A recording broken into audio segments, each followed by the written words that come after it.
Bismillah. Assalamualaikum warahmatullahi wabarakatuh.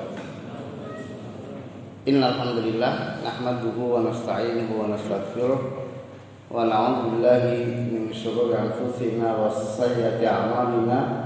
May yahdihillahu fala mudilla lahu wa may yudlil fala hadiya lahu. Asyhadu an la ilaha illallah wahdahu la syarika lahu wa asyhadu anna Muhammadan 'abduhu wa rasuluh. Ya ayyuhalladzina amanu taqullaha haqqa tuqatih wa la tamutunna illa wa antum muslimun. Ya ayyuhan nasu taqu rabbakum alladzi khalaqakum min nafsin wahidah wa khalaqa minha zawjaha wa bassa minhuma rijalan katsiran wa nisaa'a wattaqullaha alladzi tasaaluna bihi wal arham innallaha kana 'alaykum raqiba. Ya ayyuhalladzina amanu taqullaha wa qulu qawlan sadida yuslih lakum a'malakum wa yaghfir lakum dhunubakum wa may yuti'illaha wa rasulahu faqad faza fawzan 'azima. Amma ba'd. Ikhwani fid din, assalamu alaikum. Bersyukur kita kepada Allah Ta'ala atas segala nikmat dan karunia yang telah Allah berikan untuk kita semuanya, termasuk perjumpaan kita pada subuh kali ini untuk melanjutkan kajian kita kitab Tauhid Syekh Muhammad bin Abdul Wahhab rahimahullah. Semoga Allah Ta'ala senantiasa memberkahi aktivitas yang kita lakukan dimanapun kita berada dan kapanpun. Amin ya rabbal alamin. Ya, melanjutkan kajian kita pada pertemuan kemarin kita telah sampai pada tentang mansilah tauhid, kedudukan tauhid, kemudian fardhu tauhid sudah belum, bab fardhu tauhid wa ma yukaffiru min dzunub, bab fardhu tauhid wa ma yukaffiru min dzunub, bab tentang keistimewaan tauhid dan pengaruhnya terhadap pengampunan dosa-dosa.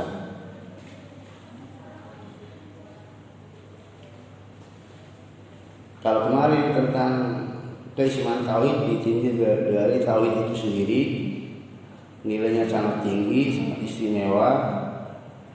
Adapun bab ini adalah keistimewaan tauhid bagi pemiliknya, bagi siapa yang memiliki tauhid tersebut, atau keistimewaan tauhid bagi ahlinya, bagi ahli tauhid atau orang yang bertauhid atau muwahhid. Beliau sampaikan bab ini adalah untuk memotivasi kita semuanya, karena kecenderungan manusia dia tertarik akan sesuatu, bersemangat akan sesuatu kalau dia mengetahui apa keuntungannya, apa yang akan dia dapatkan dengan dia meraihnya, mengejarnya. Itu tabiat manusia. Maka sebelum beliau menyampaikan banyak hal tentang permasalahan tauhid ini, maka beliau sampaikan terlebih dahulu tentang apa istimewanya. Dan di dalam judul beliau sebutkan wa man yukaffiru min dzunub, dan dosa-dosa yang terampuninya atau dan pengaruhnya terhadap pengampunan dosa-dosa.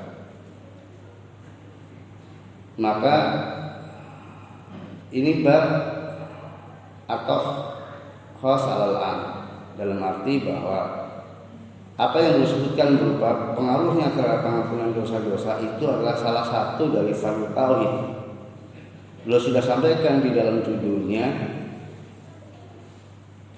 itu untuk menunjukkan bahwa setiap kita apabila dia sadar, dia tahu tentang kehidupan dirinya, pasti dia menyadari bahwa dia orang yang berdosa.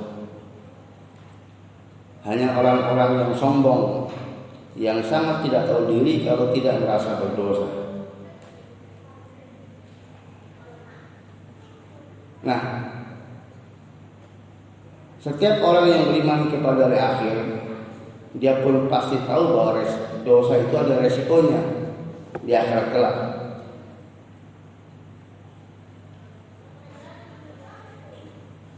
Nah, di antara sebab untuk tidak beresiko terhadap dosa di akhirat adalah apabila dia menjadi orang yang bertakwa. Maka belum munculkan di dalam bab untuk supaya terlihat terlebih dahulu keistimewaan yang sangat istimewa, yaitu diampunnya dosa dengan sebab tauhid walaupun tidak bertaubat. Jadi tauhid menjadi sebab terampunnya dosa walaupun hamba itu tidak bertaubat kepada Allah Subhanahu. Dan keistimewaan ini tidak ada, tidak dimiliki, tidak akan pernah dapatkan bagi yang tidak bertaubat. Jangankan tidak bertaubat, bertaubat saja dari sebuah dosa, kalau dia tidak bertauhid tidak akan didapatkan pengampunan dosa. Nah, ini sebuah keistimewaan yang sangat dirindukan, karena tidak ada satupun di antara kita yang luput dari dosa, dan hampir dipastikan bahwa dosa kita tidak semuanya ditobati. Nah, bagaimana caranya agar kemudian meskipun kita hamba yang berdosa, tetapi punya peluang untuk tidak beresiko dosanya di akhirat? Syaratnya adalah jadilah orang yang mentauhidkan Allah Ta'ala. Karena keriduan Allah Ta'ala yang sangat besar, yang sangat tinggi terhadap tauhid, maka Allah berikan keistimewaan yang sangat istimewa. Dan itu hanya untuk orang-orang yang mentauhidkan Allah Subhanahu. Ya. Nah, di dalam bab ini beliau sampaikan beberapa dalil dari Alkitab dan As-Sunnah. Namun saya akan fokuskan lebih banyak pembahasannya pada dalil yang pertama. Karena apabila kita paham dalil yang pertama disampaikan oleh mu'allif, apabila kita paham terhadap dalil yang pertama yang disampaikan oleh mu'allif, maka ini menjadi dalil kunci atau dalil yang mendasar untuk kita paham semua janji-janji yang dijanjikan oleh Allah Ta'ala.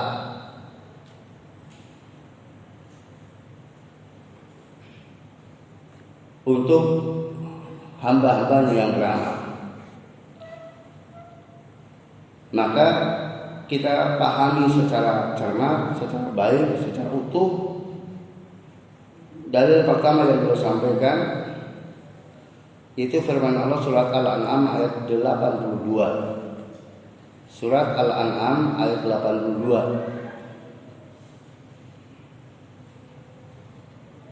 Wa qaulullahi ta'ala alladzina amanu wa lam yalbisu imanahum bidzulmin ulaika lahumul amnu wa hum muhtadun.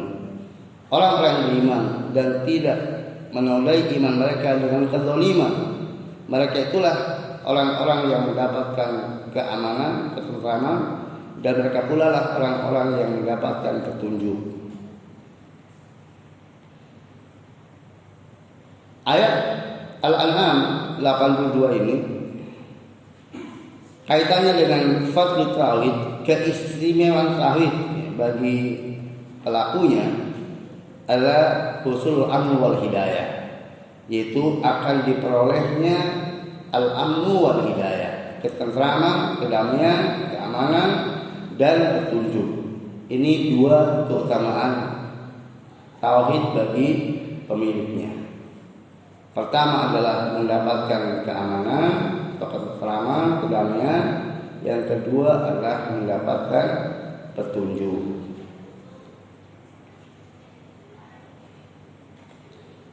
Di mana keamanan dan petunjuk tersebut? Di dunia dan di akhirat.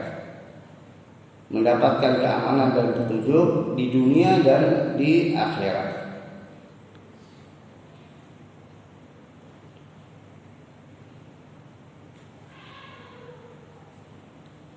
Apa bentuk ketentraman, kedamaian di dunia.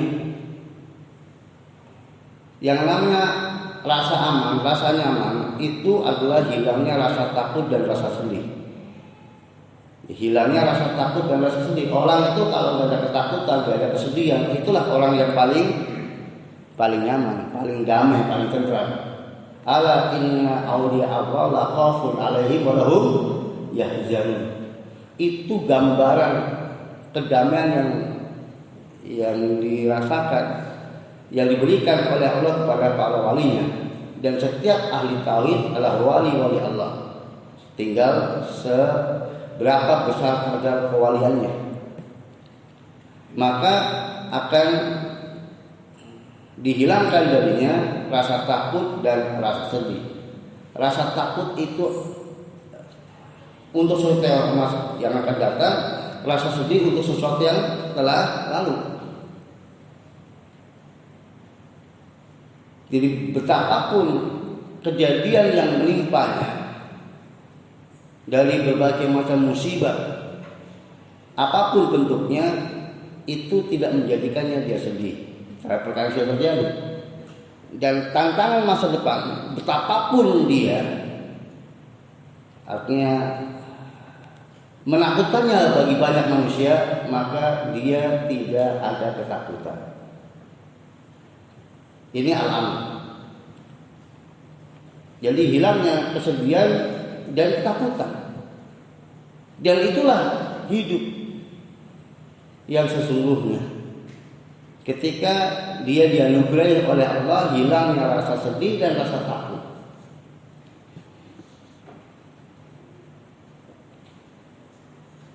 Ini al-amn fid dunia.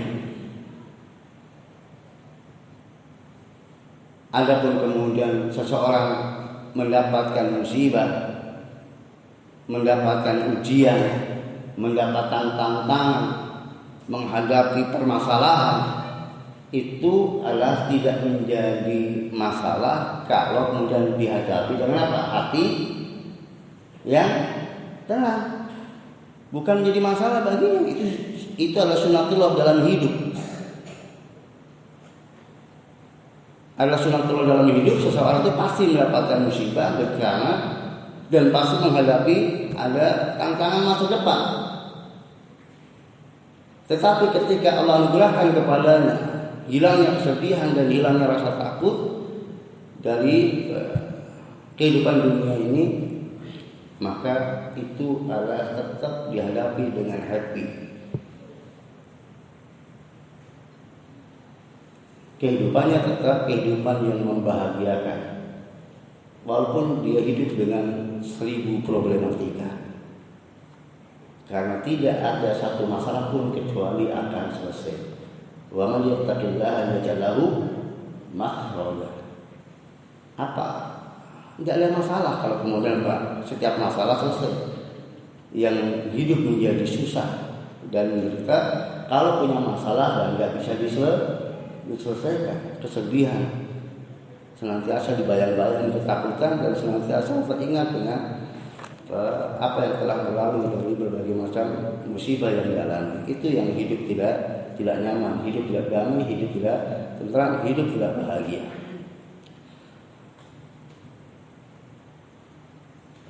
Adapun al-amnu fil akhirah, adapun aman di akhirat, ya dia aman dari segala bentuk penderitaan, bentuk siksaan, bentuk azab. Sejak di alam kubur sampai di padang mahsyar, tidak ada penderitaan yang dia rasakan.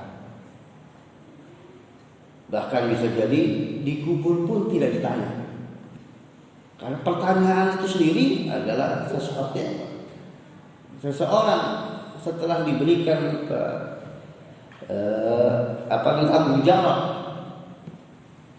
Dalam kehidupan dunia kita diberikan tanggung jawab, lalu ditanya di kubur, itu beban tersendiri. Hilangnya beban itu kan ditanya.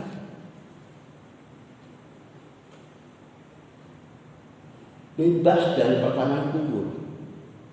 Artinya ketika sudah tidak diminta pertanggungjawaban, karena sudah pasti.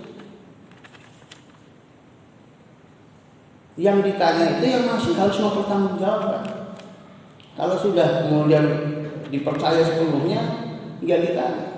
Maka para siddiqun bebas pertanyaan. Karena para syuhada itu bebas pertanyaan, maka mengambil olah para siddiqun.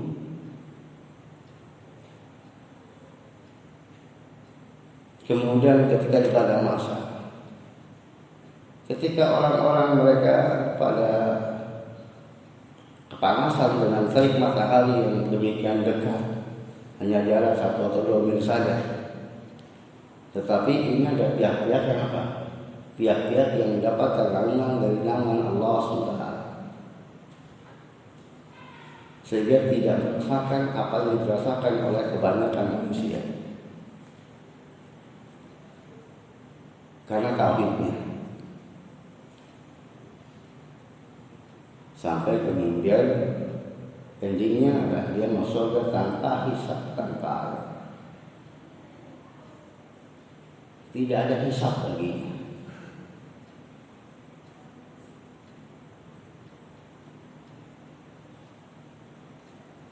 Nah, fasul rahimani wa rahimahullah ini al-amnu fil akhirah.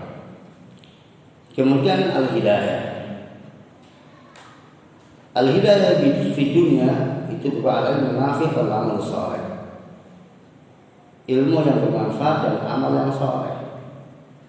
Ilmu yang itu maurus dari Nabi SAW, ilmu yang diwariskan dari Nabi SAW, al-amal saleh dan amal yang sesuai dengan tuntunan Nabi SAW.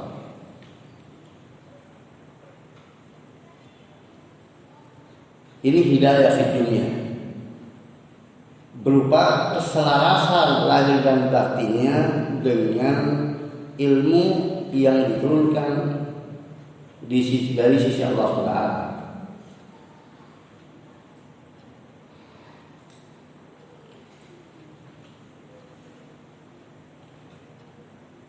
Itu baru hidayah. Ada banyak ilmu tetapi sesat, banyak amal tetapi sesat, maka ya namanya sesat, tidak dapat petunjuk dalam hidayah.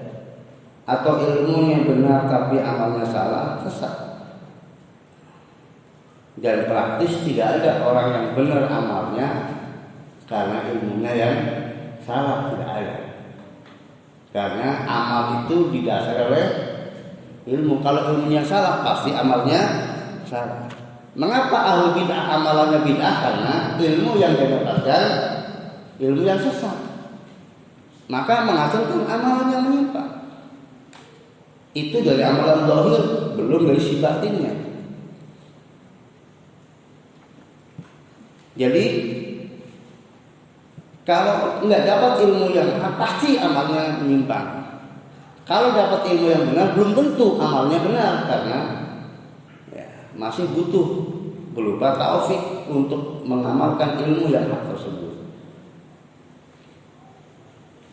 Maka al-Yahud, tokoh-tokoh Yahudi, orang-orang Yahudi, mereka mengetahui kebenaran, tahu, tapi kemudian tidak mengamalkannya. Ada Nasrani beramal tanpa ilmu, ya salah juga amalnya. Mereka rajin beramal tapi tanpa ilmu.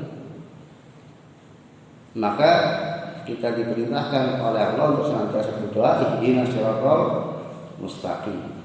Dijelaskan siratal ladzina an'amta 'alaihim ghairil maghdubi 'alaihim waladdallin. Jadi alladzina an'amta 'alaihim itulah yang ilmunya itu adalah nafi, amalnya saleh. Siapa mereka? Para siddiqin, para syuhada, dan para anbiya, para siddiqin, para syuhada, dan orang-orang saleh.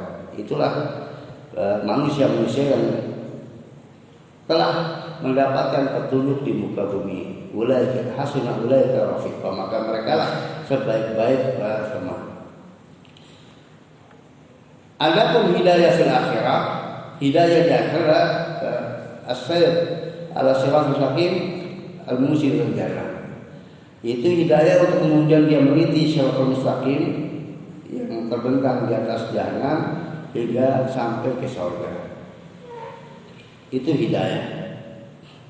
Artinya dia pasti mendapatkan petunjuk jalan untuk bisa sampai ke surga.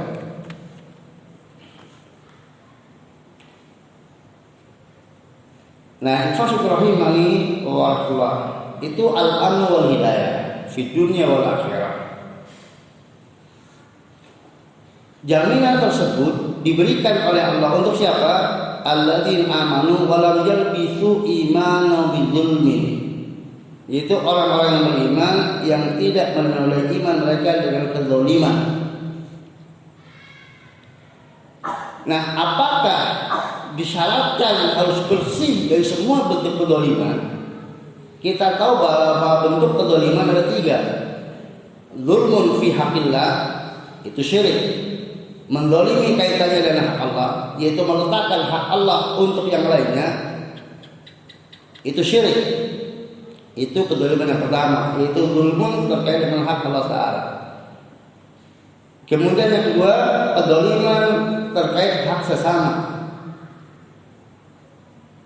Itu berupa menimbulkan kerugian kepada sesama. Dia dengan sengaja menimpakan kerugian, malapetaka terhadap sesamanya. Itu zulmun lil ghayr. Dan yang ketiga, zulmun li nafsi, kezaliman kepada dirinya sendiri. Itu dia menganiaya dirinya sendiri, membuat aktivitas yang itu merugikan dirinya sendiri, mencelakakan diri sendiri. Dan ketiga-tiganya dilarang oleh Allah Ta'ala.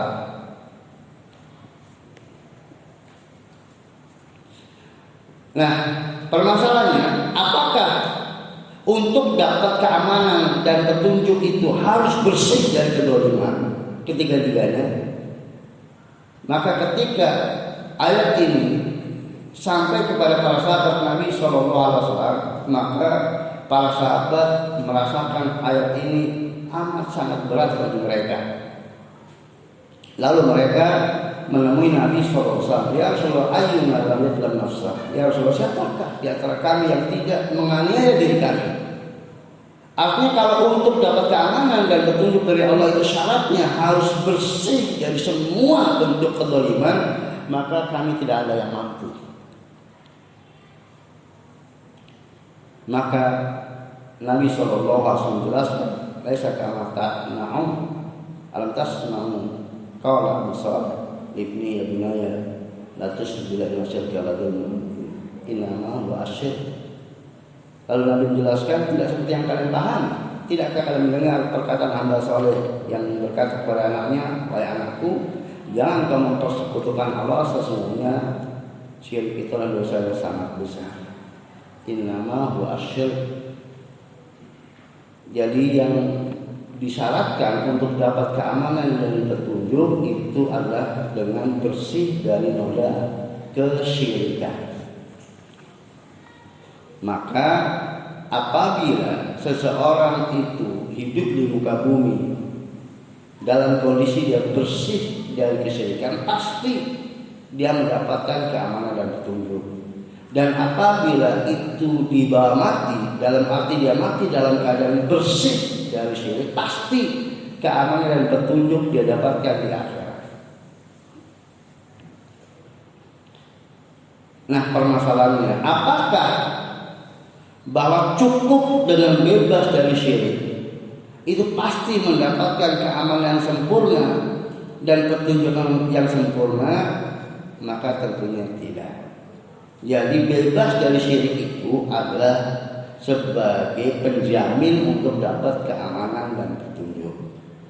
Adapun kadar besarnya kesempurnaan keamanan dan petunjuk itu akan dilihat lagi dari sisi apakah dia bersih dari kezaliman yang lain atau tidak. Apabila dia bersih dari kezaliman yang lainnya, itu zulm terhadap diri sendiri dan zulm kepada sesama, maka jaminan keamanan dan petunjuknya seutuhnya sempurna. Namun apabila dia tidak bersih dari kezaliman kepada sesama dan kezaliman kepada diri sendiri, maka dia akan mendapatkan jaminan keamanan dan penuh sesuai dengan kadarnya. Mungkinkah orang yang masih ternoda dengan zalim terhadap sesamanya dan zalim terhadap dirinya itu akan mendapatkan kebebasan dari hukuman di akhirat? Mungkin, selama dia memiliki persyarat yang pertama, itu bersih dari syirik. Sebagaimana kita akan bahas pada bab al-kufr syirik, dan Allah berfirman, innallaha la yaghfiru an yushraka bihi wa yaghfiru ma duna dzalika liman yasha. Allah akan tidak mengampuni, Allah tidak akan mengampuni dosa mempersekutukannya, dan dia mengampuni yang selainnya bagi siapa yang dia kehendaki. Berarti di sana ada orang-orang yang tidak bertaubat dari dosanya, tetapi dia bersih dari syirik, maka Allah akan mengampuni. Sebagaimana kita akan dapatkan dalam bab ini, hadis yang terakhir, yang ada, lau ataitani biqaumin ardi khataya tsumma laqitan la tusyrik bi syai'an la ataituka biqaumin maghfirah. Ayatnya ada, seandainya engkau datang mati menghadapku dalam keadaan kau tidak mempersekutukanku dengan suatu pun, niscaya aku akan datang. Jadi seandainya engkau datang kepadaku dengan dosa 10 jadah, namun engkau datang kepadaku dalam keadaan engkau tidak mempersekutukanku dengan suatu pun, niscaya aku akan berikan kepada ampunan 10 jadah pula. Itu kalau Allah berkehendak. Tapi miliki dulu syaratnya, yaitu tidak mempersekutukan Allah dengan sesuatu pun. Maka siapa yang sudah memegang ini, dia mati dalam keadaan membawa syarat yang disyaratkan oleh Allah ini, maka seluruh dosa-dosanya itu nanti tergantung Allah. Kalau Allah menghendaki, dia dibebaskan dari resiko dosa. Kalau Allah menghendaki, Allah akan hukum dia maksimal sesuai dengan kadar dosanya. Dan sangat mungkin untuk mendapatkan keringanan demi keringanan, dan keringanan di akhirat sangat banyak. Karena orang-orang yang diberikan izin, diberikan syafaat kepada Allah dari berbagai macam sisi, para anbiya, para siddiqin, para syuhada, bahkan teman-teman seperjuangannya di dunia, ada yang diberi izin oleh Allah untuk mensyafaati saudaranya yang ternyata mati dalam keadaan tidak bersih. Untuk siapa itu? Ya untuk yang datang kepada Allah dengan membawa persyaratan yang disyaratkan oleh Allah Taala. Adapun yang tidak membawa persyaratan, maka ya tidak akan pernah dia mendapatkan jaminan, tidak akan mendapatkan keamanan dan petunjuk. Ya, jadi itu fardhu tauhid, keisman tauhid. Dan semua dalil yang berbicara tentang apa yang diberikan oleh Allah di akhirat untuk manusia dari berbagai macam kemudahan dan keistimewaan, itu hanya untuk yang bertauhid. Dan seluruhnya itu akan bisa kita petakan apakah itu masuk dalam keamanan atau masuk dalam petunjuk. Maka saya akan sampaikan, pahami baik-baik ayat ini. Maka setelah itu, setiap kita mendengar ayat janji dari Allah Ta'ala atau hadis janji dari Nabi SAW untuk sebuah amalan tertentu, aktivitas tertentu, maka harus senantiasa ini hanya untuk yang bertauhid. Lalu dia beramal dengan amal tersebut. Orang yang bertauhid lalu mengamalkan hal tersebut. Tidak berlaku untuk apa? Untuk orang yang tidak bertauhid. Jadi masuk dulu dalam lingkaran muwahhidun, baru berlaku amal-amalnya.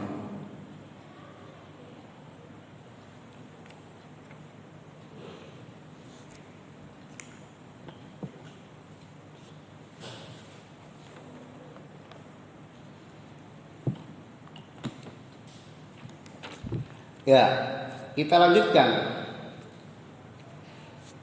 Jadi, maka para ulama menyampaikan satu kaidah Ini untuk dipahami baik-baik. Jadi al-amnu itu ada al-amnu mutlak dan mutlakul amn. Demikian juga hidayah, ada hidayah mutlaqah dan mutlaqul hidayah. Mutlaqul hidayah. Jadi ada keamanan yang sempurna dan sekedar keamanan. Ada petunjuk yang sempurna, ada sekedar petunjuk. Maka keamanan yang sempurna dan petunjuk yang sempurna li ahli tauhid al-kamil. Jadi keamanan yang sempurna dan petunjuk yang sempurna itu untuk orang yang bertauhid yang sempurna. Adapun sekedar mendapatkan jaminan keamanan dan jaminan petunjuk itu untuk setiap orang yang bertauhid. Jadi setiap orang yang bertauhid pasti mendapatkan jaminan keamanan petunjuk, tapi ya kadarnya sesuai dengan kadar tauhidnya. Adapun bagi yang sempurna tauhidnya, maka jaminan baginya adalah kesempurnaan keamanan dan kesempurnaan petunjuk.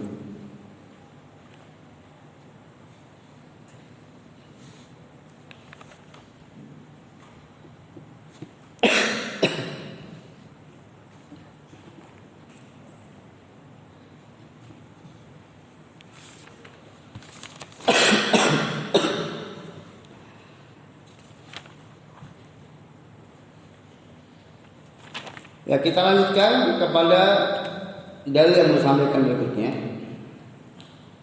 Sebuah hadis Al-Ubadah bin Samit qala Rasulullah sallallahu alaihi wasallam, "Man syahida an la ilaha illallah wahdahu la syarika lahu wa anna Muhammadan abduhu wa rasuluhu wa anna Isa abdullah wa rasuluhu wa kalimatu alqala Maryam ruhun min wa anna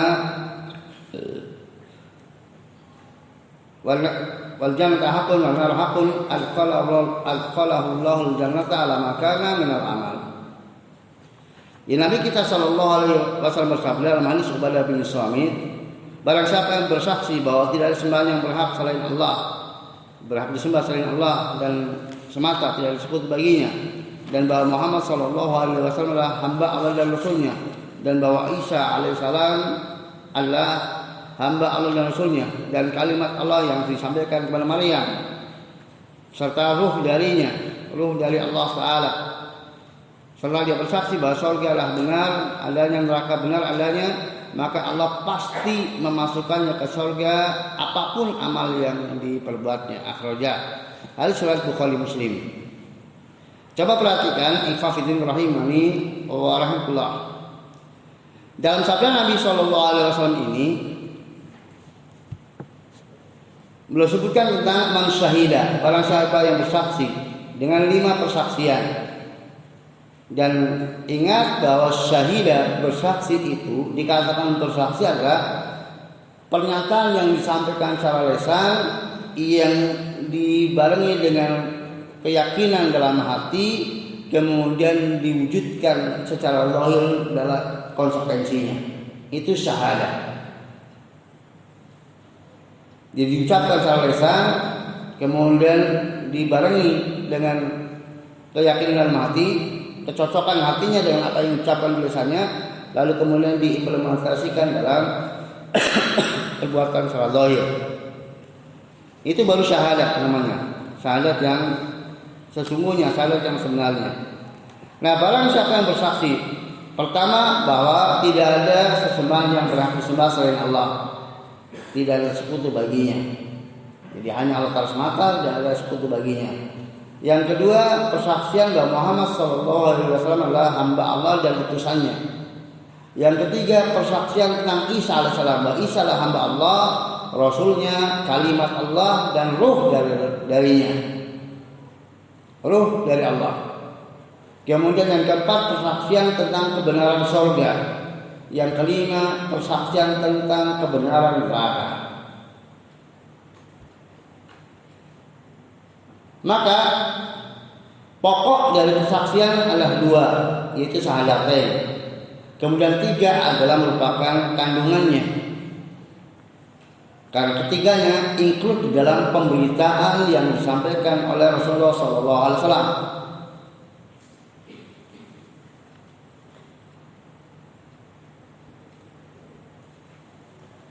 Nah, barang siapa yang bersaksi tentang kelima hal tersebut, itulah gambaran konkret tentang orang-orang yang bertauhid. Jadi apabila orang itu bersaksi tentang kelima hal tadi, lahir dan batin cocok, sesuai, dan dia mati dalam keadaan demikian, maka itu pasti ahli tauhid.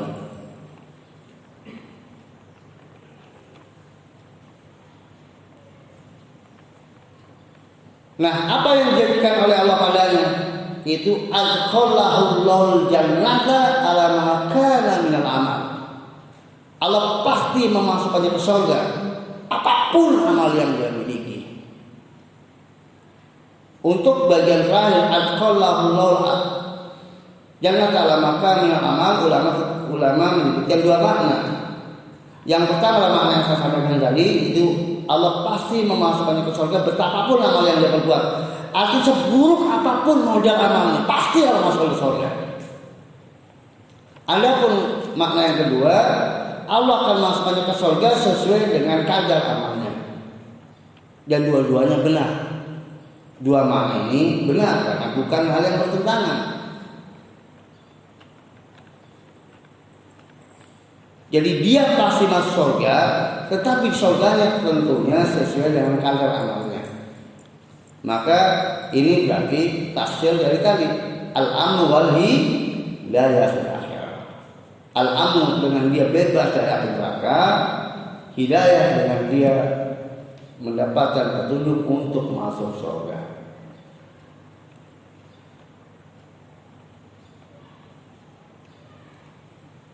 Syaratnya dia harus benar syahadatnya, sah syahadatnya tadi, tidak dibatalkan ketika dia masih hidup di dunia. Maka betapapun modal amal yang dia miliki, maka dijamin pasti masuk surga. Adapun surganya sesuai dengan kadar amalnya.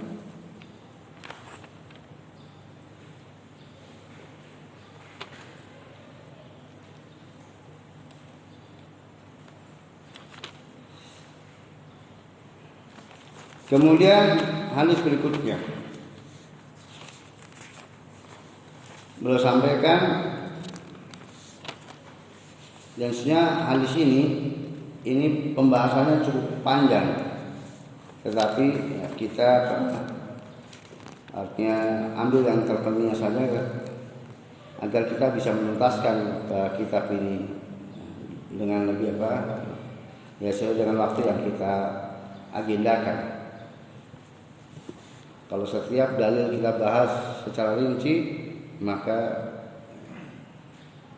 sangat mungkin kebanyakan dari antum tidak bisa mengikuti sampai tuntas dari awal sampai akhir. Dalam butuh waktu yang sangat lama. Kita ambil inti-intinya saja. Kemudian hadis berikutnya, An Ibnu Mas'udin an Abi Sa'id Al-Khudri radhiyallahu anhu qala Musa ya Rabbi alimni syai'an adhkuruka wa ad'uka bih qul ya Musa la ilaha illallah qala ya Rabbi kullu ibadika yakunu hadha qala ya Musa la anna samawati sab wa amrahunna wa ghairi wa la radina sab fi kifatin wa la ilaha illallah fi kifatin marat bihin la ilaha illallah rawahu Ibnu Hibban wal Hakim wasahahu. Yang kedua, sebuah hadis yang diperselisihkan tentang kesahihannya, di mana dari Abi Sa'id Al-Khudri Rasulullah bersabda bahwa Musa meminta kepada Allah, "Wahai Rabbku, ajalilah aku sesuatu yang aku akan berzikir kepadamu serta beribadah kepadamu dengan hal tersebut." Maka kemudian Allah berfirman, "Wahai Musa, katakan la ilaha illallah." Maka Musa pun balik bertanya, "Wahai Tuhanku, semua hambamu pada bicara seperti itu." Jadi mereka banyak sekali yang bicara la ilaha illallah. Apa istimewanya? Maka Allah pun berfirman, "Wahai Musa, seandainya langit-langit yang 7 serta yang meramaikannya, yang menjadi penghuninya, yang berada di atas itu selain aku tentunya, ya, Aku tidak masuk di situ karena ya tidak ada satupun yang untuk kemudian menimbang Allah SWT. Dan ini menunjukkan bahwa Allah itu ada di atas. Serta bumi yang 7 itu diletakkan di satu daun timbangan. Kemudian kalimat la ilaha illallah diletakkan dalam satu daun timbangan yang lainnya. Maka niscaya akan condong kepada la ilaha illallah. Berarti akan yang ada la ilaha illallahnya itu turun. Sementara langit dan bumi naik ke atas, bobotnya kalah. Ya, di sini menunjukkan betapa istimewanya la ilaha illallah. Maka kalau ada pada diri seorang la ilaha illallah, dia mati dalam keadaan membawa la ilaha illallah dalam dirinya, lalu orang itu ditimbang, maka sesuai dengan kadar kesemuan la ilaha illallahnya, tidak ada satupun amal buruk seberat apapun yang bisa mengalahkan timbangan la ilaha illallah. Maka itu terbukti ketika ada hadis bitaqah. Ya, hadis bitaqah dari umat ini, umat Muhammad SAW. Dia datang dengan membawa dosa 99 gulungan dan setiap gulungan sejauh mata memandang. Lalu kemudian ditimbang dosa-dosanya dengan syahadatnya. Sebuah bitaqah, sebuah kartu bertuliskan syahadat dia, syahadat milik dia. Dan ketika ditimbang ternyata bobotnya lebih berat syahadat dia, padahal dia tidak punya sesuatu kecuali syahadat. Tidak ada yang dia hasanah yang dia miliki kecuali syahadat. Jadi sahnya syahadat dia. Dan ternyata itu mampu mengalahkan bobot timbangan dosa yang banyaknya 99 gulungan, setiap gulungan sejauh mata memandang. Maka dia dimasukkan ke surga dan tidak mendapatkan azab sama sekali.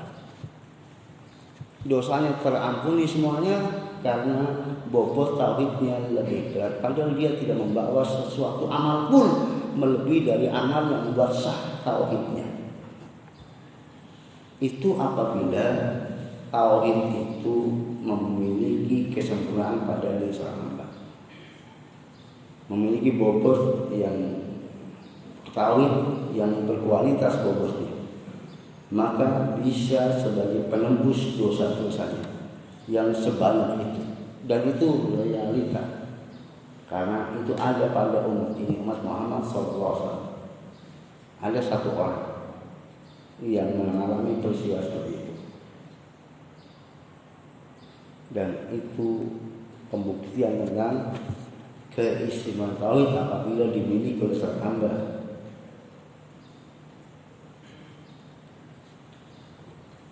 Kemudian hadis yang berikutnya adalah beliau sampaikan oleh Tirmidzi, wa sanu an Anas sami'tu Rasulullah sallallahu alaihi wasallam yaqul.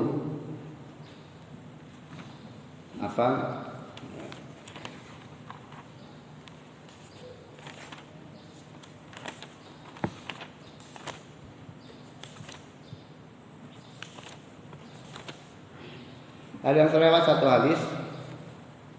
Walau ma fi hadis Ibn fa inna Allah harama 'alana liman qala la ilaha illallah yaqtaqi bidzalika wajhallah. Ini hadis yang sebelumnya tadi susnya.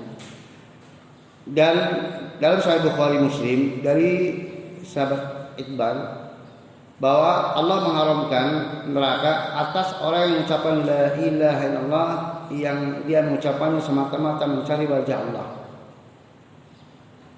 Man qala la ilaha illallah yaqtaghi bidzalika wajh Allah, ini orang yang bertauhid. Ya, orang yang mengucapkan la ilaha illallah semata-mata mencari wajah Allah. Artinya dia mengucapkannya dengan lisannya, memahami maknanya, meyakini dalam batinnya dan mengamalkan konsekuensinya semata-mata karena dia memang mengharapkan wajah Allah, maka itu jelas ahli tauhid. Nah, apabila dia mati dalam keadaan demikian, maka fa innallaha harama 'alana. Allah akan mengharamkan neraka untuk orang seperti ini. Jadi pasti dia akan terbebas dari api neraka. Ini jaminan yang disampaikan oleh Nabi Muhammad SAW dengan syarat dia mengucapkan la ilaha illallah yaqtadi bidzalikal jannah. Dan ingat bahwa yang dimaksudkan mengucapkan la ilaha illallah adalah dengan memenuhi syarat dan ketentuannya, yang nanti akan kita bahas bab syarat tersendiri. Karena kalau sekedar mengucapkan, orang munafik pun mengucapkannya, tapi innal munafiqina fid darkil asfali minan nar. Orang munafik itu berada dalam kerak neraka. Padahal mereka sehari-harinya mengucapkan la ilaha illallah kalau mereka sholat. Tetapi ucapan yang dibarengi dengan hati dan ditampilkan secara lahiriah. Kemudian hadis yang terakhir adalah wal Tirmidzi wa asanahu an Anas sami'tu Rasulullah sallallahu alaihi wasallam yaqul qala ta'ala ya Adam la atatan bi qarabil ardi khataya thumma laqitan la tusyrik bi syai'a la atatuka bi qarabi maghfiratan. Dalam hadis riwayat Tirmidzi dan beliau menghasankannya dari sahabat Anas bin Malik semoga Allah meridhoinya, beliau mengatakan aku mendengar Rasulullah sallallahu alaihi wasallam bersabda, Allah Ta'ala telah berfirman, wahai Adam, wahai anak Adam, seandainya engkau datang kepadaku dengan membawa dosa sepenuh bumi, namun kau datang kepadaku dalam keadaan engkau tidak mempersekutukanku dengan sesuatu pun, niscaya aku akan berikan untukmu sepenuh bumi pula ampunan. Inilah yang menjadi dasar disampaikan oleh mu'alif pada judul bab fal tauhid wa man kafir madunun, yang menunjukkan bahwa tauhid dapat berpengaruh untuk mengampuni seluruh dosa, seperti pada hadis Anas ini. Sepenuh jagat dia datang menghadap kepada dengan dosa, tapi dia datang dalam keadaan tidak mempersekutukan Allah dengan sesuatu pun, Allah berikan ampunan untuknya. Karena rahmat Allah itu sangat luas, dan rahmat Allah di akhirat hanya untuk orang-orang yang beriman. Nah, fasidul rahimani wa rahmatullah, itu bab tauhid wa man kafiru minad dunub. Di dalam penjelasan di atas tadi ada jaminan kepastian masuk surga dan ada jaminan keterbebasan dari api neraka. Maka mohon dipahami baik-baik masalah ini. Dan ini adalah i'tiqad Ahlussunnah wal Jamaah, menyelisih i'tiqad Khawarij dan Mu'tazilah atau i'tiqad Murji'ah. Bahwa tadi saya sampaikan untuk masuk surga dan bebas dari api neraka itu khusus untuk orang-orang yang bertauhid dan tidak untuk orang-orang musyrik, orang-orang kafir. Tidak ada orang musyrik, orang kafir yang masuk surga hatta yalijal jamal fi sahmil khiyar, sampai kalau ada unta masuk lubang jarum, yaitu suatu mustahil. Nah, apa yang dimaksud pasti masuk surga dan pasti terbebas dari api neraka? Maka para ulama menjelaskan pasti masuk surga, bahwa masuk surga ada dua model. Jadi masuk surga itu ada dua model. Model yang pertama masuk surga secara langsung. Masuk surga secara langsung itu model yang pertama. Model yang kedua masuk surga dengan sebelumnya masuk neraka. Itu makna dari dakhalal jannah. Ada dua kemungkinan. Mungkin masuk surga langsung, atau yang kedua masuk surga setelah sebelumnya masuk neraka. Dan kedua-duanya itu berlaku padanya perkataan pasti masuk surga. Karena ketika dikatakan pasti masuk surga, ya, masih global. Tidak berarti kalau dikatakan masuk surga berarti nggak masuk neraka. Tetapi yang penting endingnya masuk surga. Kemudian bebas dari neraka, terharamkan dari neraka. Ini pun dua maknanya. yaitu tidak masuk neraka sama sekali, atau pada akhirnya bebas dari neraka setelah sebelumnya masuk ke dalamnya, tapi endingnya dia terbebas dari api neraka. Itu makna innallaha harrama 'alan nar. Allah mengharamkan atas neraka. Itu mengharamkan dengan tidak disentuhkan neraka sama sekali, atau diharamkan dengan pada akhirnya dikeluarkan dari neraka dan setelah itu tidak akan tersentuh kembali. Itu sama-sama haram terhadap neraka, sama-sama terbebas dari neraka. Nah, dengan kita memahami kedua model di atas, maka untuk siapa masing-masingnya? Untuk yang masuk surga langsung tanpa neraka itu jaminan pasti bagi mereka yang sempurna tauhidnya, sehingga tidak membawa kedoliman baik syirik, kemudian bid'ah, maksiat, termasuknya kedoliman kepada orang lain. Ya, bid'ah termasuk kedoliman bagi diri sendiri. Jadi tidak ada syirik, kedoliman kepada orang lain, kedoliman bagi diri sendiri termasuk bid'ah. Itu pasti masuk surga tanpa masuk neraka sama sekali. Kemudian adapun yang masuk surga tetapi sebelumnya masuk neraka, maka ini bagi pemilik kedoliman yang dua tadi, yaitu kedoliman kepada sesama atau kedoliman kepada diri sendiri, yang Allah Ta'ala tidak berkehendak untuk mengampuninya. Maka ini modelnya model yang kedua.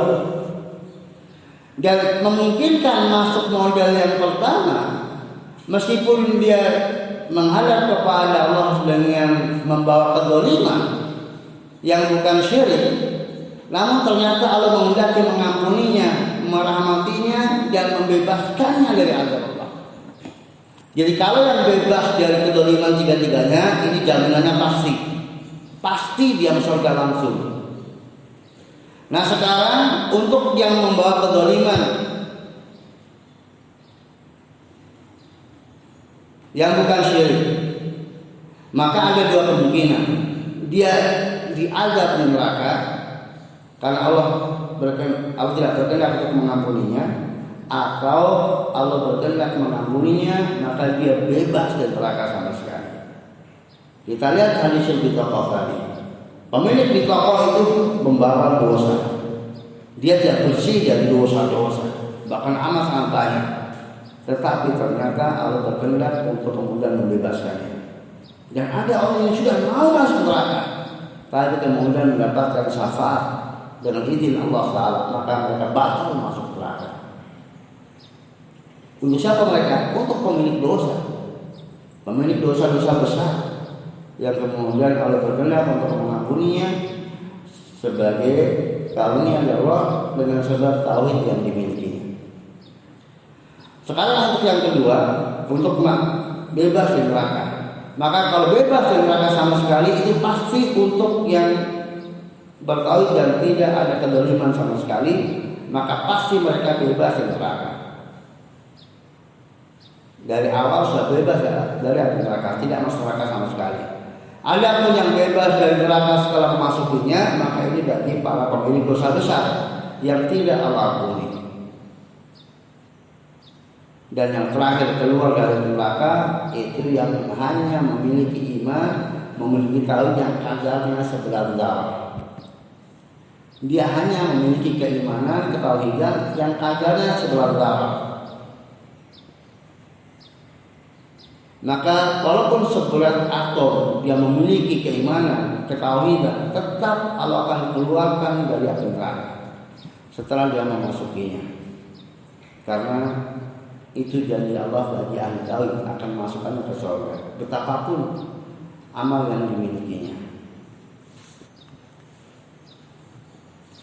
Nah, demikian ikhwafidin rahimani warga bafal tahu secara singkat.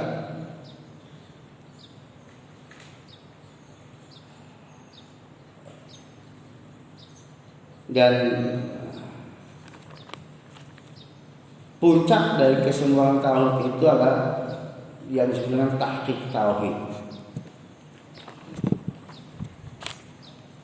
Maka sebelum saya lanjutkan kepada bab berikutnya, saya persilahkan ada pertanyaan terlebih dahulu terhadap bab yang pertama ini. Karena ini Pak termasuk kunci memahami fardhu tauhid.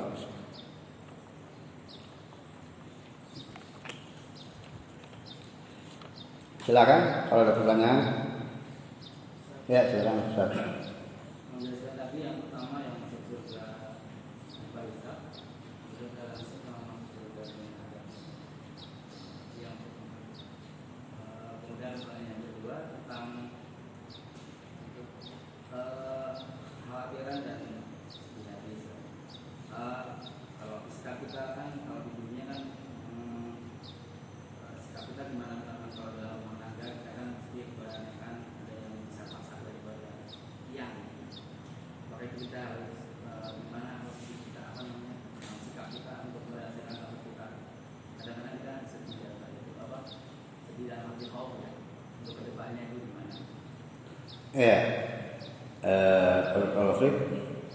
Ikhfaf min Allah lakum. Yang pertama tentang masuk surga tanpa hisab, kemudian masuk surga dengan hisab dan masuk surga dengan artinya dengan beradab.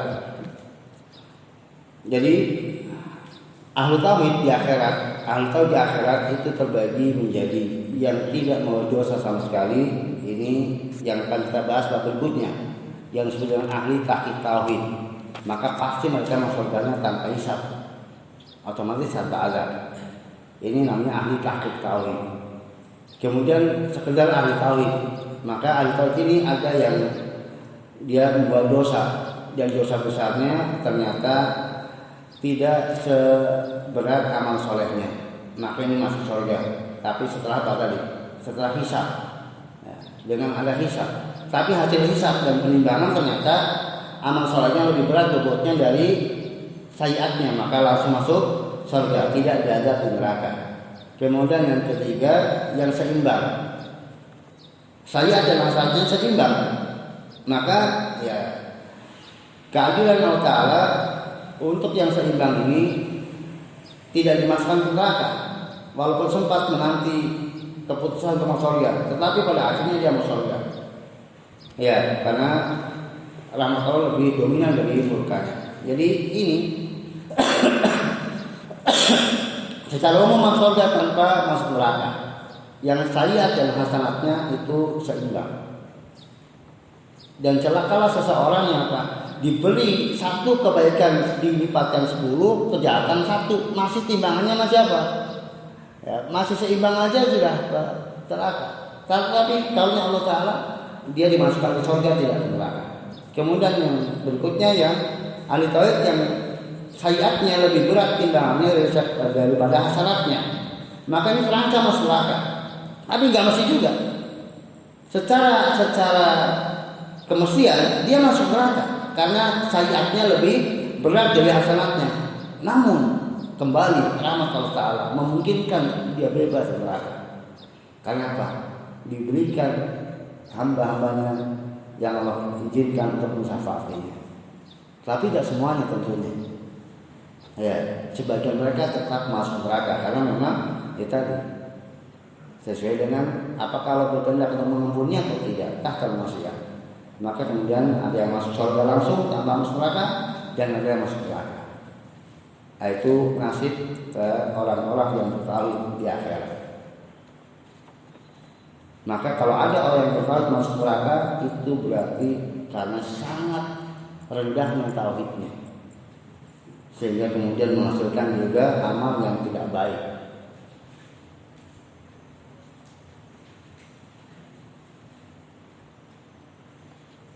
Adapun untuk yang kedua, ikhfaf rahim ini Allah terkait dengan besar pasak daripada tiang.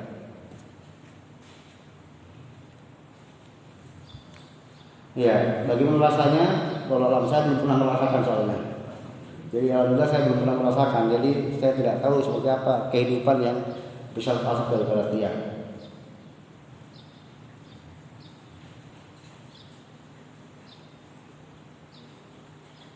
Ya.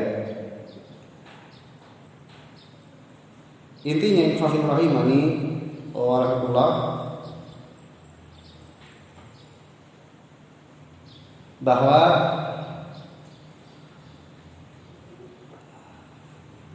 solusi ketika besar pasak daripada tiang, maka pertama jelas apa?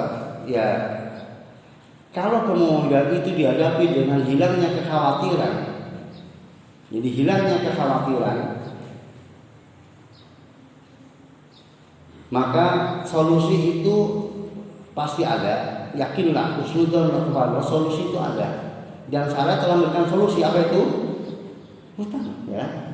Tetapi sebelum kita pinjam, maka coba apa hal yang menyebabkan besar pasak daripada tiang. Karena terkadang kita itu adalah apa? Kita itu menggunakan uang yang kita miliki untuk sesuatu yang sesungguhnya itu bukan kebutuhan yang mendesak. Semestinya ketika seseorang itu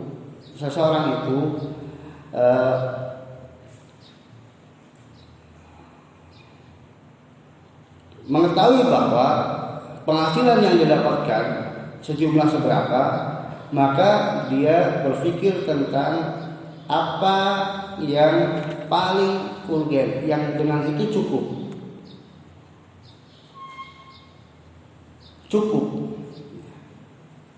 untuk kebutuhannya. Nah, kalau kemudian dia punya cita-cita tertentu, maka cita-cita tertentu itu adalah yang terukur dengan apa? Dia berhutang mungkin karena kebutuhan itu besar dan tidak bisa dilakukan dengan berhutang. Maka hendaknya hutang itu bukan untuk sesuatu yang konsumtif. Ya, barang siapa yang hutangnya untuk sesuatu yang dimakan, itu berarti secara umum karena dia membeli sesuatu yang sesungguhnya ini tidak lebih urgen dari untuk makan. Kalau kemudian penghasilannya hanya yang penting untuk kemudian kebutuhan yang tidak mesti, itu secara umum orang itu hanya bisa mendapatkannya. Kebanyakan orang itu dia menjadi besar pasak daripada tiang karena dia mengambil sesuatu yang sesungguhnya bukan urgen. Nah, maka kalau kemudian dia memiliki yang itu sebenarnya bisa tertunda, tetapi dia memungkinkan untuk membayarnya, maka dia pinjam.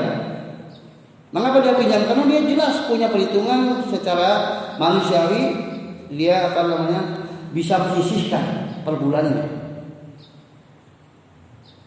Sehingga untuk kebutuhan periodenya dia penuhi, kemudian untuk bayar hutang sesuai dengan perjanjian dengan yang menghutangi, dicicil.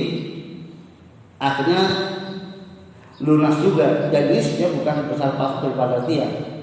Yang besar pasak daripada tiang itu gali lubang tutup lubang. Jadi untuk menutup lubang dia lagi lubang lagi, tutup lagi. Coba perhatikan. Jadi pertama introspeksi tentang tata kelola keuangan yang dimilikinya. Di tata kelola keuangan yang dimilikinya. Coba di inventarisir. Itu apa masalahnya? Di mana? Apa yang sebenarnya nggak dibeli kok dibeli? Kebanyakan begitu. Apalagi yang namanya mak-mak. Jadi kayak peralatan masak yang terpengaruh ini lebih yang sering beli. Padahal masaknya mungkin setahun sekali untuk dan masakan yang setahun sekali itu kenapa? Dia nggak beli juga bisa itu dosa masak. Tapi begitu nih. Kemudian mobil. Ada apa? Apalagi sekarang. Ya, terus terang saya pribadi termasuk orang yang sangat nggak butuh mobil untuk punya mobil. Saya sangat ngapain punya mobil? Kecuali para pebisnis, Pak Salim dan yang saya untuk apa punya mobil? Nggak tertarik sama sekali untuk punya mobil.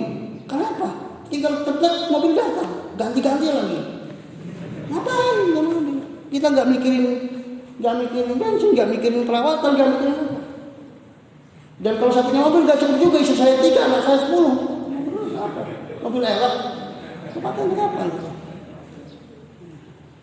Jadi tinggal pesan mau gerak berapa itu kan. Jadi nggak terpikir sama sekali, nggak tertarik sama sekali. Seandainya bisa beli, dan kebetulan memang apa ya. Tapi seandainya bisa beli, ya mending untuk rumah. Tempat tinggal jelas. Untuk istri satu, istri dua, daripada rumah kontrak. Jadi yang artinya sesuatu yang memang vital kebutuhannya. Motor kadang juga yang berharga, sepeda yang berharga. Sepeda.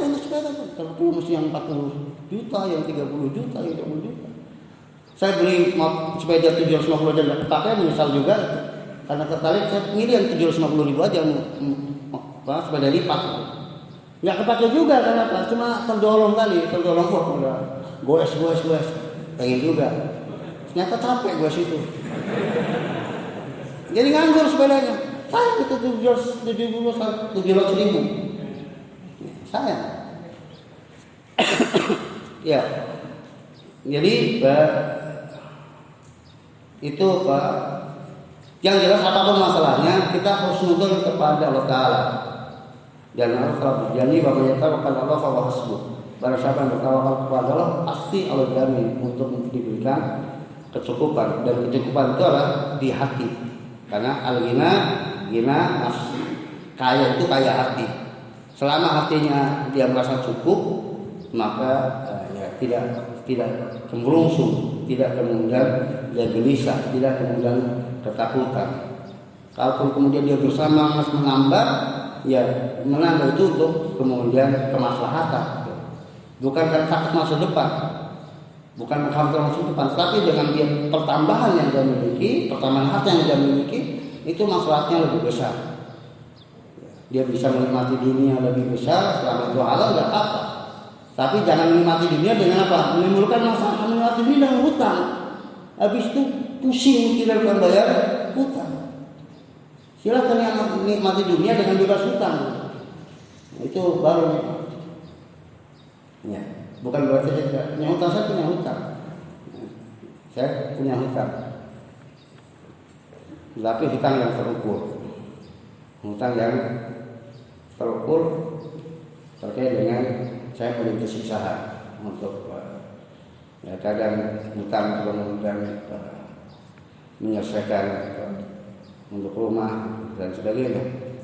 Tapi tidak pernah hutang untuk makan. Terus terang tidak pernah saya hutang untuk apa? Untuk kebutuhan makan. Anak istri kemudian pinjam untuk sini hari ini. Alhamdulillah belum pernah sama sekali. Walaupun saya pernah hidup sangat miskin, tapi untuk hutang untuk makan alhamdulillah sepanjang kehidupan rumah tangga saya itu belum pernah saya hutang untuk kebutuhan makan. Dan saya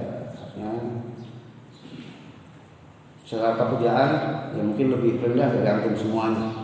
Jadi mengawali kehidupan rumah tangga secara pekerjaan karena hanya penjaga kue. Jadi yang sama-sama nggak jelas, kalau antum mungkin udah jelas, tapi saya nggak jelas hari ini dapat atau tidaknya. Tapi ya yang dimakan ya yang dapat hari itu aja. Tapi yang utang untuk makan. Ya, yang lainnya silakan. Ya.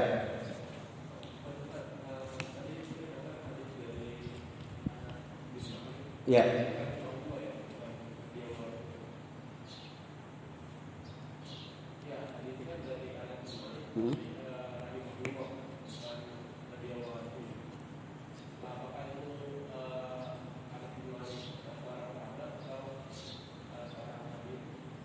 Kurang jelas bertanya.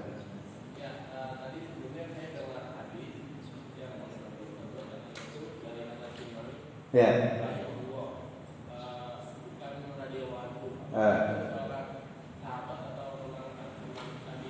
Ya, kalau antum dengan rahimahullah berarti saya selalu ucap. Ya, itu hadis Anas bin Malik radhiyallahu ya, sahabat. Jadi saya selalu ucap kalau jadi di pikirannya radhiyallahu tapi keluarnya rahimahullah. Ya. Walaupun dua-duanya doa bagus, tetapi syiarnya kalau sahabat radhiyallahu. Kalau rahimahullah orang mengenalnya itu maka kayak antum kalau mendengar rahimahullah dikira bukan sahabat karena saya nyebutnya rahimahullah yang benar radhiyallahu itu benar sahabat. Ya. Ada yang lain?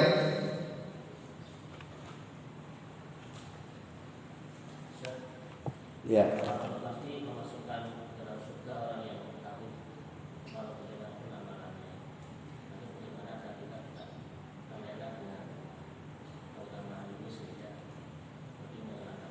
Ya, ikhlas rahimani wa kalau orang itu betul-betul bertauhid, ini dia nggak ngambil ini. Artinya apa? Sekarang ya, para sahabat itu dijamin surga oleh Allah. Ukasah dijamin surga tanpa hisab. Nah, orang yang pasti akan dijamin oleh Allah surga tanpa hisab, padahal sudah diberitahukan loh oleh Nabi kepadanya, itu akan tetap menjadikannya orang yang soleh, yang bertakwa.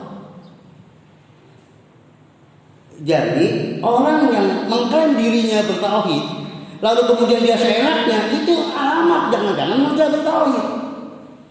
Allah yang maha tahu ketauhidan kita, sehingga kita tidak pernah merasa sebagai hamba Allah yang sudah benar tauhidnya, yang sudah sah tauhidnya, yang sudah sempurna tauhidnya. Sehingga apa? Karena kita sendiri juga belum tentu bertauhid, lalu kemudian kita akan melenggang dengan dosa, bagaimana bisa? Jadi kalau dia betul-betul tauhidnya, maka secara umum bahwa orang tersebut akan menjadi orang yang baik. Dan dia orang yang sangat takut terhadap dosa. Dan hidupnya gelisah dengan dosa. Jadi orang yang bertauhid itu, dia satu gelisahnya dengan dosa. Jadi bukan menghadapi permasalahan hidup, bukan. Karena dosa yang membuat dia tidak nyaman hidupnya. Bukan tentang bagaimana nanti nasib anaknya, istrinya, bagaimana kemudian pekerjaannya, bagaimana kemudian itu semuanya. Tetapi menghadapi dosa itu. Ya, maka sekarang kita bisa introspeksi diri. Ketakutan kita itu apa sesungguhnya? Kekhawatiran kita terhadap apa? Terhadap dunia. Sementara kita berdosa kok enggak merasa takut. Jadi selama kita itu bebas dari dosa, menjaga dosa, maka kalaupun kita dunia mendapatkan musibah, itu kasih sayang Allah untuk kita. Dan pasti Allah sudah merencanakan penyelesaian di depannya. Karena Allah tidak akan pernah menyanyiakan hambanya yang betul-betul beriman kepadanya, yang bertakwa kepadanya. Yang kalau dosa dia mengakui dosa dan dia betul-betul mohon ampun kepada Allah atas dosanya dan merasa nggak nyaman dengan dosa tersebut. Maka tentang dunianya pasti dijamin. Dia pasti dijamin dunianya. Dan orang seperti ini, maka kalau kemudian dia dapatkan musibah duniawi, permasalahan duniawi, dia sangat yakin bahwasanya Allah akan memberikan jalan keluar, entah cepat atau lambat. Karena itu bagian dari tuntutan hidup, bagian dari kasih sayang Allah padanya. Di antara metode Allah untuk mempertinggi derajatnya, memperbanyak pahalanya dengan diberikan musibah. Karena inna indamil jazama indamil bala, besarnya pahala itu sesuai dengan besarnya bala ujian. Maka adamul bala al-amya salam salam. Sepaling besar orang yang mendapatkan bala karena kemudian yang mendekatinya. Tetapi tadi semua kalau permasalahannya dunia dihadapi dengan happy. Yang dia nggak bisa happy adalah menghadapi permasalahan dosanya. Itu aja. Itu mereka orang-orang yang bertauhid itu hidupnya gelisah karena dosanya, bukan karena dunia. Hanya dosa yang membuatnya dia gelisah, dia nggak nyaman, ada perasaan sini, kekhawatiran, ketakutan. Bukan tentang dunianya Allah Taala. Nah, maka ya terus gali tentang tauhid, gali kemudian berusaha diamalkan, dipastikan dalam jiwa kita, maka ya, pasti jaminan Allah itu bahwa kita akan bahagia. Dan tentang akhiratnya ya, dan orang yang itu insya Allah dia tidak akan kemudian mudah-mudah dalam dosa kemudian tanpa perasaan takut. Dia bukan orang yang berdosa, ya dia akan berdosa juga. Karena itu kullu badana khata', tetapi dia menyadari dosanya dan memohon ampun kepada Allah atas dosa tersebut. Tidak kemudian artinya dia meremehkan dosa Allah. Ya, ada yang lain?